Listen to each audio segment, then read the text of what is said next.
사로잡힌 시선, 따뜻한 공정의 가치로 함께합니다.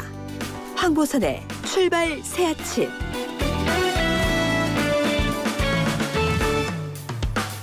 네, 황보선의 출발 새 아침 2부 시작합니다. 양경수 민주노총 위원장이 어제 아침에 이른 아침에 구속됐습니다. 구속영장 발부된 지 20일 만인데요. 혐의가 서울 도심에서 불법 집회를 주도했다는 건데요. 이렇게 민노총 위원장이 구속된 사례는 1995년에 민노총 창립 이후 6번째입니다. 자, 민노총은 문재인 정권의 전쟁 선포다 이렇게 규정했습니다. 자, 민노총의 한상진 대변인 연결해서 민노총 입장 들어보겠습니다. 안녕하십니까? 예, 안녕하십니까. 민주노총 대변인 한상진입니다. 네, 한 대변인님. 어제 기자회견 열어서요.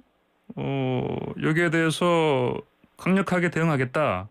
문재인 정권이 전쟁을 선포한 것을 규정하셨는데 어떻게 하겠다는 겁니까? 예, 집권 말기에 내년도 차기 대선 등 정치 일정에 대한 고민과 판단이 있었을 것이고 예. 결국 임기 내내 친자벌, 친재벌 정책으로 일관했었던 문재인 정권의 노동에 대한 마침표라고 봅니다. 역대 어느 정권도 제1노총 건물에 무력으로 침입해서 노동자들의 대표를 강제 구인한 경우는 없었습니다. 예. 그래서 민주노총은 이를 노동에 대한 전쟁 선포로 규정을 한 것이고요. 민주노총은 이미 공표한 대로 한국 사회 대전환을 위한 시발점인 10월 20일 총파업을 더 세밀하게 조직하고 위력적으로 성사시키는 것으로 대갚아줄 계획입니다. 알겠습니다. 총파업 자세한 계획은 잠시 뒤에 여쭤보기로 하고요. 지금 양 위원장께서 단식 한다고 들었습니다. 예. 맞습니까? 예, 어저께 강제 구인되면서 강제 구인에 대한 항의의 표시 그리고 문재인 정권의 민주노총 탄압, 주기기에 대한 공안 탄압에 항의하면서 어제부터 단식에 들어갔고요. 예. 그리고 오늘부터는 이제 민주노총의 임원들께서 양경수 위원장의 단식에 동조하는 릴레이 동조 단식을 청와대 앞에서 이어갈 생각입니다. 그럼 저 위원장께서는 지금 종로소 유치장에 지금 들어가 계시는데 거기서 단식을 하시는 거고 무기한 단식 하시는 건가요, 위원장께서는? 위원장께서는 앞으로 향후 이제 법적 절차들이 남아 있기 때문에 위원장께서 판단하시겠지만 이렇게 쉽게 끝나지는 않을 것 같습니다. 그렇군요, 알겠습니다. 릴레이 단식도 청와대 앞에서 이어가신다. 예, 알겠습니다. 네, 맞습니다. 그리고 어제 삭발도 하셨던데요, 보니까요? 네, 민주노총의 이제 위원장이 구속된 상황에 대해서 저희가 아주 심각하게 보고 있고요. 예. 그것에 대한 항의 그리고 아까 말씀드렸던 사회 대전환을 위한 출발점인 총파업을 성사시키겠다라고 하는 결의를 가지면서 민주노총의 이제 부위원장들을 비롯한 임원분들이 계십니다. 예. 그래서 그 임원분들께서 말 그대로 전장에 나가는 장수의 각오로 어저께 삭발을 하셨습니다. 예, 그렇군요. 알겠습니다. 정부 입장 관련해서 의견 좀 여쭤보겠습니다. 사실 7.3 전국 노동자 대회 이거를 정부가 만류했는데도 강행한 거다. 그래서 정부에서는 이거 관련해서 결국은 영장 발부해서 계속해서 이제 구속을 시도를 하긴 했습니다만 어떻습니까? 민노총 입장에서는요. 이 7.3 당시 노동자 대회를 강행할 수밖에 없었다. 어떻게 이걸 설명하시겠습니까? 네, 일단 사실관계를 좀 바로 잡아야 될 필요가 있을 것 같고요. 예. 먼저 7.3대가 기획되고 결정됐었던 시기는 정부가 거리두기를 완화하겠다 7월부터 라고 연일 기존의 이제 방역 성과를 자찬하던 시기였던 점을 좀 먼저 확인을 하고요. 그리고 그 당시 이에 근거해서 여의도 등 집회 신고와 관련해서 경찰과 협의를 진행하고 있었습니다. 근데 왜 그렇게 심각한데 그걸 몰랐냐라고 말씀들을 하시는데요. 그러니까 민주노총이라고 코로나 감염이 안 두렵겠습니까? 지금도 민주노총 조합원들이 코로나 일선에서 방역을 책임지고 있고요. 교육과 보육, 돌봄을 수행하고 있고 비대면 시대 필수 노동으로 사회를 지탱하고 있습니다. 더 무섭죠, 저희가. 하지만 그것만큼 더 절박했습니다. 그래서 정부에 끊임없이 대화와 해결책을 요구를 하고 저희 나름대로 방안을 제시했지만 돌아오는 답은 없었고요. 예. 그리고 또 저희는 자신이 있었습니다. 민주노총의 방역 지침이 정부의 그것보다 세밀하고 촘촘합니다. 그리고 뭐 지금까지 4단계는 아니었지만 몇 차례 집회나 여러 가지 행사들을 통해서 저희가 안전하게 관리하고 또 그것들을 증명해 보였기 때문에 저희는 자신이 있었고요. 또 감염 예방을 이유로 헌법이 보장하는 기본권이 과도하게 침해당하는 것, 이 상황에 대해서도 저희는 문제 제기를 했던 겁니다. 예. 그 당시에 주최 측 추산으로 8,000명 정도 모인 거였죠, 당시에. 예.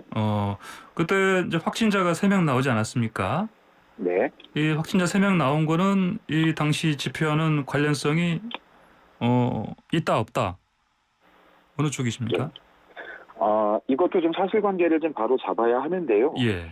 그러니까 저는 사정을 말씀드리면 7월 3일 대회가 끝나고 뭐 정부에서는 이제 특수본을 설치해서 수사하고 엄중 처벌하겠다 하는 과정에 김부겸 총리가 민주노총 집회 참가자 3명이 확진자다라고 발표를 하면서 마치 4차 대유행의 진원지가 민주노총 7.3 전국 노동자 대회인 것처럼 이야기를 했습니다. 그 발표하는 장소에 여러 언론 노동자들께서 질문을 했습니다. 이것이 확인된 것이냐, 확인되지도 않은 것을 이렇게 이야기할 수 있느냐라고 하는 항의성 있는 질문들을 했었고, 총리는 그 당시에 제대로 답변을 못한 것으로 저희는 알고 있습니다. 그리고 그 시간이 흘러서 중앙방역대책본부죠, 방대본에서 직접 발표를 했습니다. 7월 3일 민주노총 전국 노동자대회 참가자 3명의 확진 경로는 전국 노동자대회가 아니라 식사를 했었던 식당에서 왔었던 생활 감염이다 라고 정확하게 입장을 발표를 했습니다. 다시 말해서 7.3 전국 노동자대회가 4차 대유행의 진원지인 양 그렇게 이야기했었던 것들은 정부의 발표는 사실과 다르고, 이것이 이미 보도를 통해서 하고 전 국민이 지켜보는 라이브 방송을 통해서 밝혀졌습니다. 예, 그렇군요. 한마디로 지금 김부겸 총리가 민주노총의 그 집회 자체, 그리고 3명이 확진 나온 것도 사실은 오도를 했다, 매도를 했다, 이런 말씀이시네요? 예, 맞습니다. 근데 말씀하십시오. 예. 아니 먼저 질문하시죠. 근데 이렇게 사실 도심 한가운데서 이제 이렇게 집회를 대규모로 벌이면 이제 비판하는 분들은요, 이를테면 정광훈 목사 사랑의 교회가 대면 예배를 강행한 거라든지, 또 이제 방역 수칙을 어기고 이제 신자들이 모여서 이렇게 집회를 예배를 보려고 하는 거라든지 이런 거랑 비교를 해서도 비판을 하지 않습니까? 네. 예. 아까 잠깐 언급을 했는데요. 예. 이 감염병을 이유로 해서 헌법이 보장하고 있는 집회와 시위의 자유를 제한하는 것은 심각한 기본권 침해이다라고 하는 겁니다. 집회와 시위는 우리 사회를 균형 있게 발전시킬 수 있는 가장 효율적이고 강력한 기제입니다. 그것을 제한하는 것은 엄격한 기본권 침해이고요. 그래서 이 부분, 특히나 감염법 제한하고 하는 것들은 지방자치단체의 고시로 지금 나와 있습니다. 그래서 저희는 이 부분에 대해서 위헌을 소송을 제기를 한 상태이고요. 최종적인 법원의 판단을 바라보는 겁니다.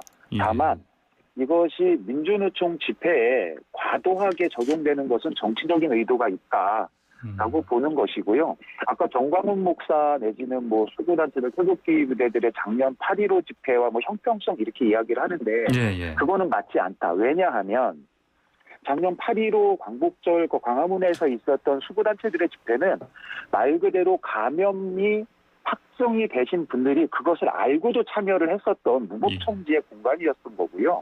민주노총은 참가자부터 인원 파악부터 발열부터 거기 사후 관리까지 철저하게 진행을 했었고, 결과적으로 마찬가지로 작년에도 그렇고 작년 11월 전국 노동자대회도 그렇고 올해도 그렇고 저희는 나름대로 저희들이 가지고 있는 노하우와 이것들을 동원해서 안전하게 진행을 했었다고 하는 부분을 말씀을 드리고요. 그럼에도 불구하고 정치적인 자유나 목소리를 내는 것을 제한하는 것은 맞지 않다. 그것은 뭐 예배는 모르겠습니다만 하고 사랑의 교회라고는 특정한 집단을 말씀드리지는 않겠지만 제가 방금 전에 그 사랑의 교회를 잘못 말씀드렸는데 정확히 말씀드리면 전광훈 목사 담당 목사라는 곳은 사랑제일교회입니다. 사랑제일교회죠. 사랑의 교회는 서초동에 있습니다. 생각 뻔했습니다. 그래서 어떤 목적이든 간에 뭐 예배는 잘 모르겠습니다만 어쨌든 그 정치적인 목적을 과하게 규제하는 것이 맞지 않다라고 하는 것이고 이것이 유럽연합에서도 그렇고 이 코로나 팬데믹이 퍼진 이후에 전 세계 각국이 공통적으로 취하고 있는 보편적인 발걸음입니다. 한국만 유독 과하게 제재하고 있다라고 하는 것이고 이것은 다시 생활 방역 내지는 소상공인들에 대한 피해 이런 부분으로까지 직접 연결되는 부분이라고 봅니다. 예, 알겠습니다. 자, 아까 그 말씀하신 그 10월 총파업 있지 않습니까?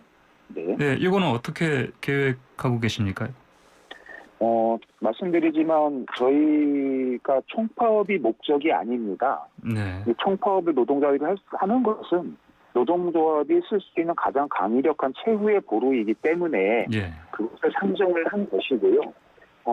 문재인 정권에 대한 평가 아까 저희가 전쟁 선포라고 이야기를 했는데 4년 반 내내 한 것이 없습니다. 특히나 노동과 관련해서는 뭐 이런 상황에서 저희들의 요구를 낼 수밖에 없었고 이미 총파업은 올해 초 대의원대회를 통해서 결정이 된 사항이고요. 그 구체적인 날짜가 지난주 임시대의원대회에서 결정이 된 게 10월 20일이고요.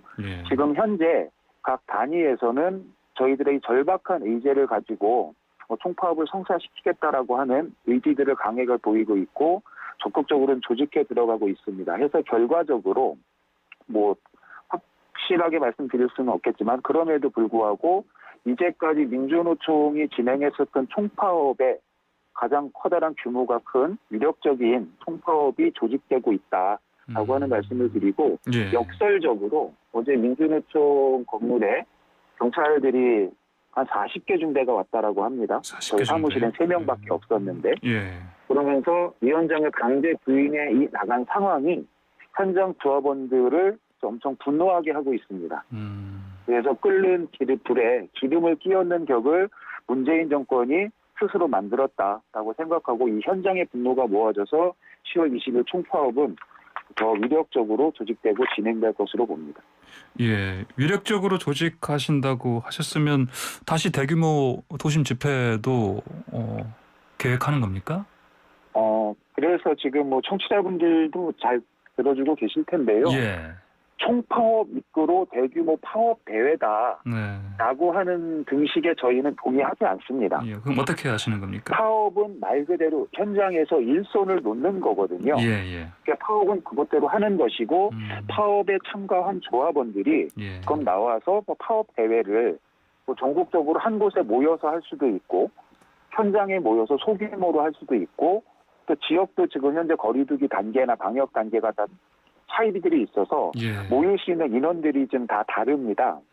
하고 역대 파업 대회들은 지역별로 해서 동시다발로 진행이 됐었던 경험이 있고요. 그래서 저희도 파업 대회는 코로나 이 상황이 진행되는 것을 좀 지켜보면서 추이를 지켜보면서 10월 20일 직전에 있는 저희 중앙집행위원회에서 파업 대회 방식과 형식을 결정을 하게 됩니다. 그래서 총파업 입고로 대규모 이렇게 다들 우려하는 도심 대규모 집회다라고 하는 부분은 저희는 그렇게 판단하고 있지 않다라고 하는 말씀을 다시 한번 드리겠습니다. 알겠습니다. 정부와 그 대화는 그러면 하지 않겠습니까? 하지 않으실 겁니까? 저희 위원장님께서도 그렇고 지속적으로 민주노총은 정부와의 대화를 거부한 적이 없습니다. 그래서 끊임없이 저희는 정부와 이렇게 책임 있는 노정교섭을 끊임없이 요구를 했었던 거고요. 뭐 우리 국민분들도 잘 아시겠지만 우리 민주노총 산하에 있는 보건의료 노조가 어제 총파업을 예고했다가 그러면서 계속해서 끊임없이 정부 당국하고 교섭하고 하는 과정에서 일정 정도 정부의 진정성 내지는 이제 발전 방향들을 확인을 하고 합의하에 파업을 철회를 했지요. 저희는 그것들을 요구를 했었던 것이고 위원장께서도 몇 차례에 걸쳐서 강조하신 것처럼 파업 전날이라도 10월 19일이라도 정부가 이것에 대해서 책임 있는 자세로 의지를 가지고 전향적인 태도로 그것을 저희한테 답변을 한다면 저희는 이것에 청파업에 대해서 다시 판단할 수 있다라고 하는 메시지를 끊임없이 제기를 했었고 아까 언급됐었던 김부겸 총리하고 민주노총을 공식적으로 만난 적이 있습니다. 그 자리에서도 이 부분에 대해서 긍정적으로 그 당시에는 총리께서 답변을 하셨고 근데 바로 말이 바꿔지는 과정이 좀 있었던 거죠. 그럼에도 불구하고 민주노총은 여전히 정부에게 노정교섭을 요구하고 있습니다. 알겠습니다. 어떤 의제에 관련해서 정부가 이를테면 입장을 좀 이를테면 민노총에 양보를 해야 된다. 아니면 그런 이를테면 중대재해처벌법이라든지 최저임금이라든지 이게 주요 의제가 되겠죠? 뭐 그것들은 저희들이 요구하는 부분인 거고요. 크게 좀 세 가지로 나눠볼 수 있겠습니까? 간단하게 설명드리면 시간 때문에. 그 누구도 이 시대를 살아가는 분들이 우리 사회가 지금 대전환의 시기에 와 있다는 부분에 대해서 부정하지 않습니다. 그거는 정부도 그렇고 경영계도 그렇고 노동계도 마찬가지입니다. 그 속에서 그것을 준비했어야 했었던 문재인 정권의 4년 반은 말 그대로 시계가 거꾸로 돌아갔다라고 하는 거고요. 그래서 그렇게 많이 자화자찬했었던 뭐 이렇게 공약으로 내걸었었던 소득주도 성당 이미 폐기해버렸습니다. 임기 내에 최저임금 1만 원 공약 포기해버렸습니다. 문제는 최저임금이 누군가에게는 최고임금이 되어버리는 거거든요. 그것을 포기를 했습니다. 그래서 내수를 활성화시키고 그것을 통해서 경제를 튼튼하게 만들겠다라고 하는 경제정책의 기본을 엎어버렸습니다. 아까 말씀해 주신 중대재해기업처벌법 벌써 올해 6월만 해도 중대재해처벌법, 기업처벌법이 제정됐음에도 불구하고 작년보다 더 많은 3대 사망 노동자가 6월까지 발생을 했습니다. 역대 최고 비율로 왔습니다. 왜냐하면 그것을 제안했었던 입법 취지하고는 상관없이 경영계의 입장, 자본의 입장을 들어주면서 이 효과를 의심할 수밖에 없는 법이 제정이 됐고 최근에 정부가 고민하고 있는 시행령에서는 그 모법마저도 다시 누더기로 만들어버리는 이런 상황이 또 발생을 했습니다. 문재인 대통령께서 비정규직 문제 해결하겠다고 하셨습니다. 취임 이후에 바로 간 것이 인천국제공항이었고 거기서 공공부문 비정규직 제로 선언을 했지만 결과적으로 그렇게 돼서 나왔던 결과물은 자회사라고 하는 또 다른 형태의 비정규직을 양산하고 있고 대변인 시간이 다 돼가서요. 마무리해야 될 것 같습니다. 그래서 그런 부분들 좀 그것이 민간으로까지 확산이 안 되고 있어 좀 또 다시 현대제철이 비정규직을 추진하고 있는데 전반적인 이러한 부분들 거기에 사회 공공성 뭐 철도, 교통, 보건, 의료, 주택 알겠습니다. 이런 부분까지 전체적으로 해서 이것에 대한 정부가 입장을 내줬으면 좋겠다라고 하는 게 저희 입장입니다. 알겠습니다. 오늘 말씀 여기까지 듣겠습니다. 고맙습니다. 고맙습니다. 지금까지 한상진 민주노총 대변인이었습니다.